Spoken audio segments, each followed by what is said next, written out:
Iba't ibang mga lider mula sa Timog Silangang Asya ang inaasahan na dadalo sa 48th ASEAN Summit sa Cebu. Pero sino-sino nga ba ang mga ito? Dahil Pilipinas ang host ngayong taon, si Pangulong Ferdinand R. Marcos Jr. ang inaasahan na mangunguna sa pagpupulong bilang chair ng Regional Bloc.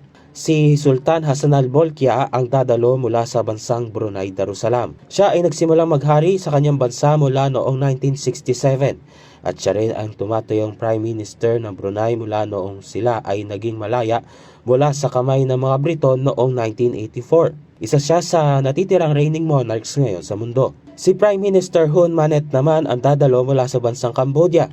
Si Prime Minister Manet ay ang ikalawang anak ng dating Prime Minister ng Cambodia na si Hun Sen na siyang tumatayo ngayong Pangulo ng kanilang Senado. Taong 2023 naman ang italaga siya ni King Norodom Sihamoni bilang Prime Minister matapos magbitiw sa pwesto ang kanyang ama.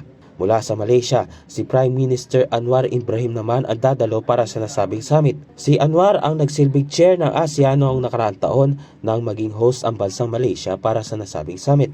Inaasahan na dadalo mula sa bansang Singapore si Prime Minister Lawrence Wong. Noong nakaraang taon, dumalaw si Wong sa Pilipinas para sa 2 araw na official visit kung saan tinalakay ang pagpapalakas ng kooperasyon pagdating sa kalusugan, climate change at civil service. Inaasahan rin na si Wong ang magiging chair ng ASEAN sa susunod na taon sa oras na ilipat na Pilipinas ang chairship nito sa bansang Singapore. Unang beses naman dadalo sa ASEAN Summit ang bagong halal na Prime Minister ng Vietnam na si Lee Min-hung.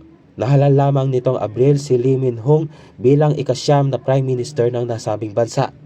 Siya ay magsisilbi bilang Prime Minister hanggang taong 2031. Dadalo rin si Dr. Kau Kim Horn para katawanin ng ASEAN Secretariat sa ASEAN Summit. Bago ang summit ay dadalo si Dr. Kau sa serye ng mga ministerial meetings kabilang ang ASEAN Foreign Ministers Meeting, 31st ASEAN Political Security Community Council Meeting, 38th ASEAN Coordinating Council Meeting at ang ASEAN Joint Foreign and Economic Ministers Meeting. Lalahok rin si Dr. Kau sa Special Brunei Darussalam Indonesia Malaysia Philippines East Asian Growth Area o BIMP-IAGA Summit.